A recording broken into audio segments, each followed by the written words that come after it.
Today, I'm going to talk all about the issue of social media platform profitability and how the big tech companies that control social media platforms can make them more profitable for themselves, more profitable for their advertisers, and more engaging and enjoyable for their everyday user. Now, I'm not claiming to have all the answers here, but I do have some ideas and suggestions that I think most or all of the big tech platforms haven't really considered. And so I'm really just hoping that this message gets out there to advertisers, to people who work for social media platforms, and maybe we can start to see some of these ideas implemented in the future. Now, I've titled this episode, How Elon Musk Can Save the X, formerly known as Twitter, and I have a blog post about this on my website at alextucker.ca.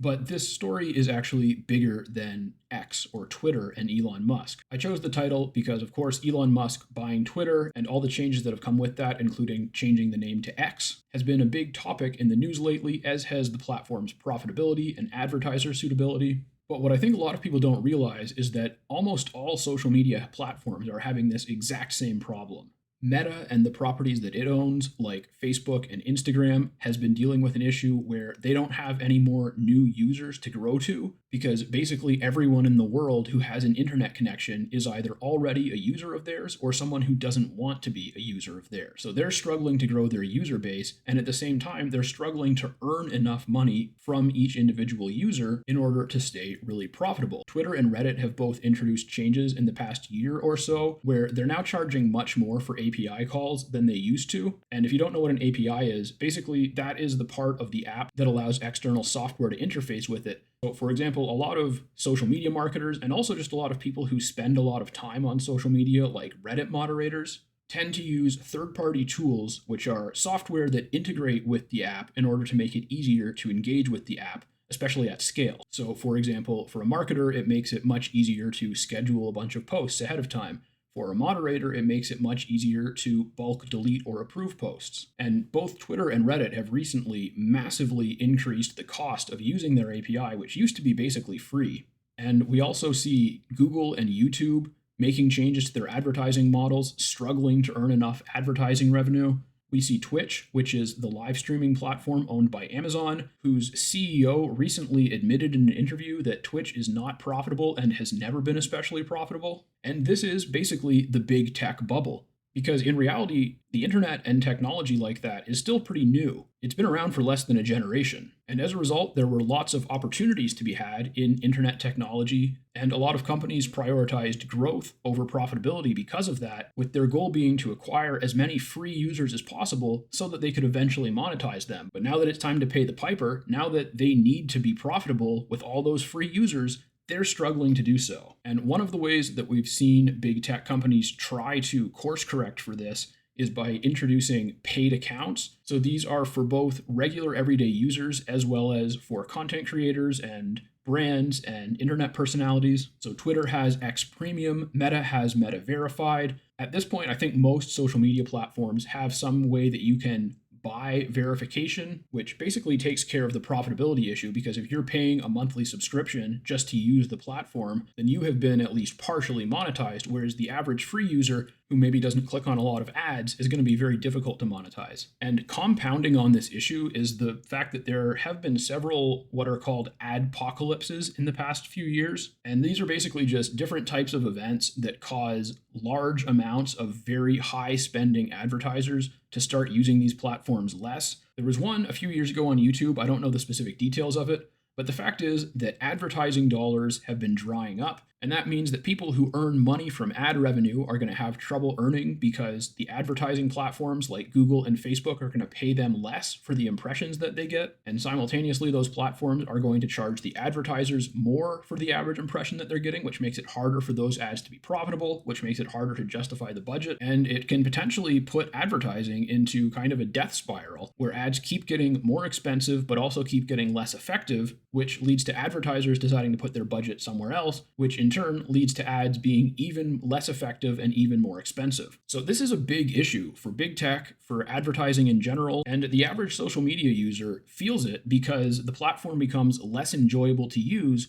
when it's shoving an ad in your face every 3 posts that you scroll by. Or if you're trying to watch a video, it's showing you an ad every 2 minutes. And I really think that the way around this is to stop thinking about online advertising the same way that we've always thought about in-person brick and mortar advertising. Because if you think about it, most social media ads are really just like a billboard or a bench sign that you might drive past on the street. It displays an offer with some information, and you can reach out to the person providing the offer if you want by clicking on the ad. Likewise, most search ads, like Google search ads, which a lot of local businesses rely on, those are basically like paying to have a listing in a Yellow Pages directory or any other business directory, be it online or in print. You pay some money, you get to show up when people are searching for a service or a product that you provide, and that's how you acquire customers. And of course, these types of ads work online. That's what most online advertising is built around, but there are better ways of acquiring customers online, and advertisers and marketers, we know this because we use these tactics,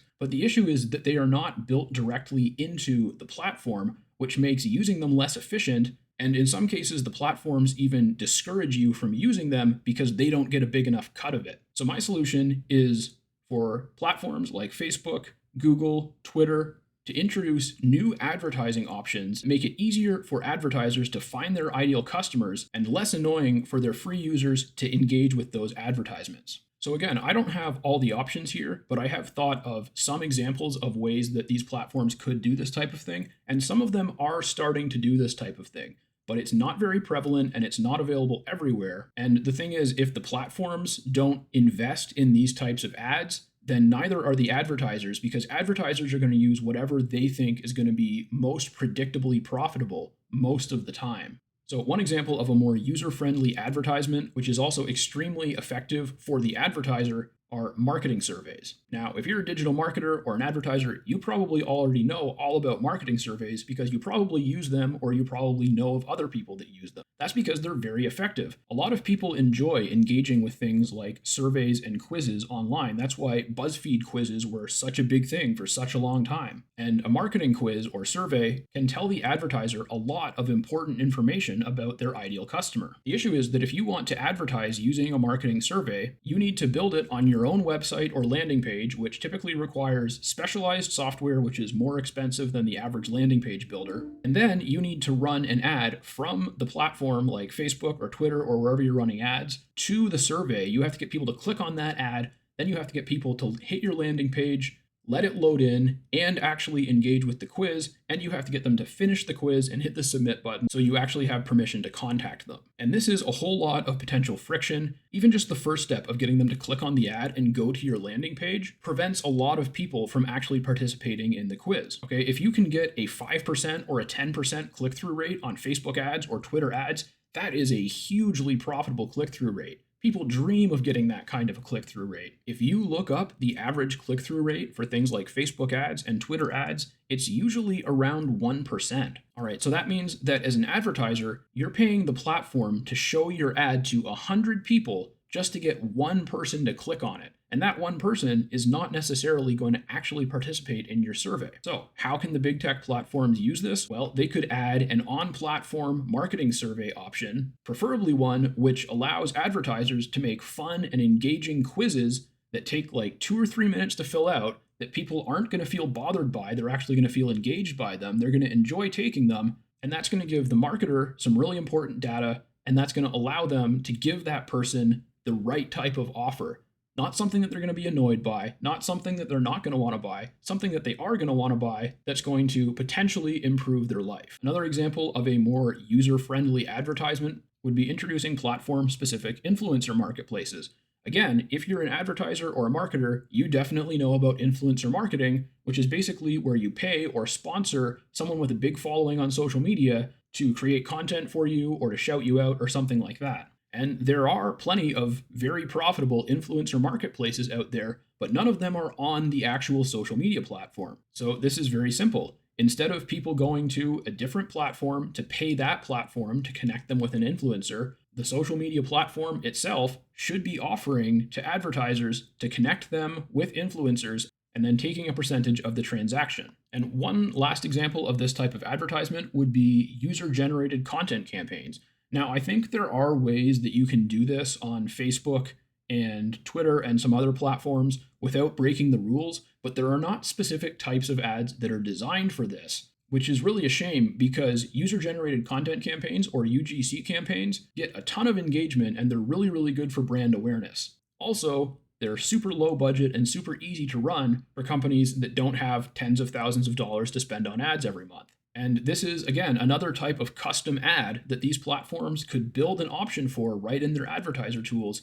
And if they made it available and then they gave a special deal on it where you get twice as many impressions for what you pay, a lot of people would be willing to try it, and I think a lot of people would like it. Now, making these types of advertisements exist on these big tech platforms is just the first part of the solution. The second part of the solution is getting advertisers to use these type of advertisements and getting users to engage with these types of advertisements. And for this, I think that we need to really turn away from the standard advertising model of I'm going to show you an advertisement while you're trying to enjoy something.